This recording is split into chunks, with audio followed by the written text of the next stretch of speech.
ദൈവത്തിന്റെ അതിപരിശുദ്ധമായ നാമം വാഴ്ത്തപ്പെടുമാറാകട്ടെ. വീണ്ടും വരുന്ന നസ്രയനായ യേശുവിന്റെ നാമത്തിലുള്ള പ്രഭാത വന്ദനത്തെ ഇന്ന് പകലിലും എൻ്റെ പ്രിയ സഹോദരങ്ങളോടും കൂടപ്പിറപ്പുകളോടും സുഹൃത്തുക്കളോടും അഭിഷിക്തന്മാരോടും അറിയിക്കുന്നു. നിങ്ങൾ എല്ലാവരും ആയിരിക്കുന്ന ഇടങ്ങളിലൊക്കെയും ദൈവകൃപയോടും ദൈവിക സമാധാനത്തോടും കൂടി ആയിരിക്കുന്നുവെന്ന് ഞാൻ ദൈവത്തിൽ വിശ്വസിക്കുന്നു. നിങ്ങളുടെ സമസ്ത മേഖലകളെയും സർവശക്തനായ ദൈവം ഇന്ന് പകലിലും അനുഗ്രഹിച്ച് വർദ്ധിപ്പിക്കുന്നതോടൊപ്പം തന്നെ ക്രിസ്തുവിന്റെ വചനം സകല ഐശ്വര്യത്തോടും നിങ്ങളിലും എന്നിലും നിറയട്ടെ എന്ന് ഞാൻ ആത്മാർത്ഥമായി പ്രാർത്ഥിക്കുന്നു. ഈ ദിവസങ്ങളിൽ നാം തുടർമാനമായി കേട്ടുകൊണ്ടിരിക്കുന്ന പ്രാർത്ഥനയെ കുറിച്ചാണ്.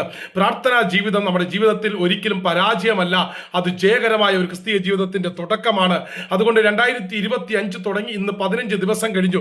ഈ 16ാമത്തെ ദിവസവും പ്രാർത്ഥനയ്ക്ക് മൂർച്ച കൂട്ടുന്ന ഒരു ക്രിസ്തീയ അനുഭവം നമ്മുടെ ജീവിതത്തിൽ ഉണ്ടാകട്ടെ എന്ന് ആത്മാർത്ഥമായി പ്രാർത്ഥിച്ചുകൊണ്ട്, ഇന്നലകൾ പ്രാർത്ഥിച്ചതുപോലെയല്ല, ഇന്ന് മുതലുള്ള പ്രാർത്ഥനകൾ എൻ്റെ ജീവിതത്തിൽ ചില വാഗ്ദത്തങ്ങളുടെ നിവൃത്തീകരണമായിരിക്കും, ചില കേട്ട ദൂതുകളുടെ പ്രാവർത്തീകരണമായിരിക്കും. എന്നോട് ദൈവം സംസാരിച്ച ചില വാഗ്ദത്തങ്ങൾ ഈ ദിവസങ്ങളിൽ നിറവേറ്റപ്പെടുന്ന ദിവസങ്ങളും മാസങ്ങളും വർഷങ്ങളുമാണെന്ന് എത്ര പേർ വിശ്വസിക്കുന്നുണ്ട്? അവരെ ഓർത്ത് ഞാൻ ദൈവത്തെ സ്തുതിക്കുന്നു. ദൈവത്തിന്റെ തിരുവചനം അങ്ങനെയാണ് നമ്മളെ പഠിപ്പിക്കുന്നത്.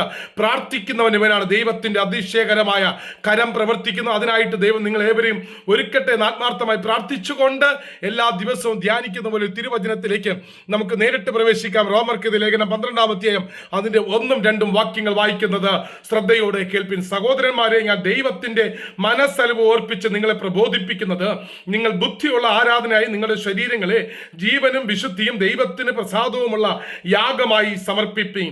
ഈ ലോകത്തിന് അനുരൂപമാകാതെ നന്മയും പ്രസാദവും പൂർണ്ണതയുമുള്ള ദൈവഹിതം ഇന്നതെന്ന് തിരിച്ചറിയേണ്ടതിന് മനസ്സ് പുതുക്കി രൂപാന്തരപ്പെടുവിൻ. പ്രാർത്ഥനയുടെ 2 ലക്ഷ്യങ്ങൾ ഇതിനകത്ത് വളരെ വ്യക്തമായി പറയുന്നുണ്ട്. പ്രാർത്ഥന ഒരു യാഗമാണ്, അത് ദൈവത്തിന് അർപ്പിക്കുന്ന ഒരു സമർപ്പണമാണ്. 3, പ്രാർത്ഥന ഒരു രൂപാന്തരമാണ്, അത് മനസ്സ് പുതുക്കി രൂപാന്തരപ്പെടുത്തുന്നതാണ്. പ്രാർത്ഥിക്കുന്ന എനിക്ക് ഒരു യാഗമായി ദൈവത്തിന് സമർപ്പിക്കാൻ പറ്റുന്നത് എൻ്റെ മനസ്സ് പുതുക്കി രൂപാന്തരപ്പെടുത്തുന്നതാണ്. എന്ന് വെച്ചാൽ കൊക്കൂണായിരിക്കുന്ന ഒരു ചെറിയ പുഴു അത് ബട്ടർഫ്ലൈ ആയി മാറുന്നത് പോലെയാണ്.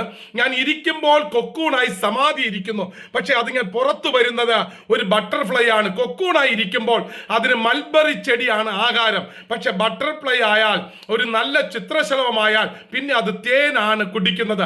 ഇതാണ് പ്രാർത്ഥനയുടെ ഒരു അടുത്ത ഘട്ടം എന്ന് പറയുന്നത്. പ്രാർത്ഥിക്കുവാനായി കയറി വരുന്ന ഒരു ദൈവ പൈതൽ പ്രാർത്ഥന കഴിഞ്ഞ് പുറത്തു വരുമ്പോൾ അവൻ മറ്റൊരു വ്യക്തിത്വത്തിന് ഉടമയായി മാറുന്നു. ഈ ദിവസങ്ങളിൽ മനസ്സ് പുതുക്കി ജീവനും വിശുദ്ധിയും ദൈവത്തിന് പ്രസാദവുമുള്ള ഒരു യാഗമായി എന്നെ സമർപ്പിക്കുന്നതാണ് പ്രാർത്ഥനയെന്ന് എത്ര പേർ ഇന്ന് പകൽക്കാലം വിശ്വസിക്കുന്നു?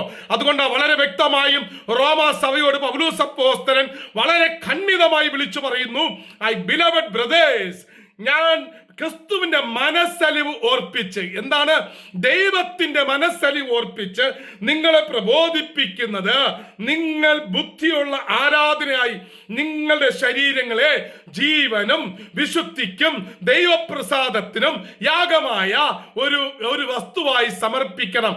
യാഗമായി സമർപ്പിക്കണം. പ്രാർത്ഥന ഒരു യാഗമാണ്, അതൊരു സമർപ്പണമാണ്, അത് മനസ്സ് പുതുക്കി രൂപാന്തരപ്പെടുത്തുന്ന ഒരു സംവിധാനമാണ്. ഈ ലോകത്തിന് അനുരൂപപ്പെടാതെ വരുവാനുള്ള ലോകത്തിലേക്ക് നമ്മുടെ പേർ വിളിക്കുമ്പോൾ ആ പേര് കാണുന്ന തരത്തിലുള്ള ഒരു പ്രാർത്ഥന ഈ ദിവസങ്ങളിൽ നമ്മളിൽ വെളിപ്പെടട്ടെ എന്ന് ആത്മാർത്ഥമായി പ്രാർത്ഥിച്ചുകൊണ്ട് നിർത്തുന്നു. ദൈവം നിങ്ങളെ ഏവരെയും അനുഗ്രഹിക്കട്ടെ. ഈ ദിവസങ്ങൾ പ്രാർത്ഥനയിൽ മടുത്തു പോകാതെ ദൈവസന്നിധിയിൽ മുറ്റും ഇരുന്ന് പ്രാർത്ഥിക്കുവാൻ നിങ്ങൾ ഏവരെയും ആഹ്വാനം ചെയ്തുകൊണ്ട് ജീവനും വിശുദ്ധിയും ദൈവത്തിന് പ്രസാദവുമുള്ള ഒരു യാഗമായി സമർപ്പിക്കുന്ന ഒരു പ്രാർത്ഥന ഈ ദിവസങ്ങളിൽ വെളിപ്പെടട്ടെ എന്ന് ആത്മാർത്ഥമായി പ്രാർത്ഥിച്ചുകൊണ്ട് ഒരു നിമിഷം കണ്ണുകൾ അടയ്ക്കാൻ പ്രാർത്ഥിക്കാം. പരിശുദ്ധ പിതാവേ, സ്വർഗീയ നല്ല കർത്താവേ, ഈ ജനത്തെ അനുഗ്രഹിച്ച് ബലപ്പെടുത്തുന്നു, കൃപയിൽ പൊതിയണം. യേശുവിൻ നാമത്തിൽ തന്നെ. ആമേൻ, ആമേൻ, ആമേൻ. May God bless you. Jesus loves U.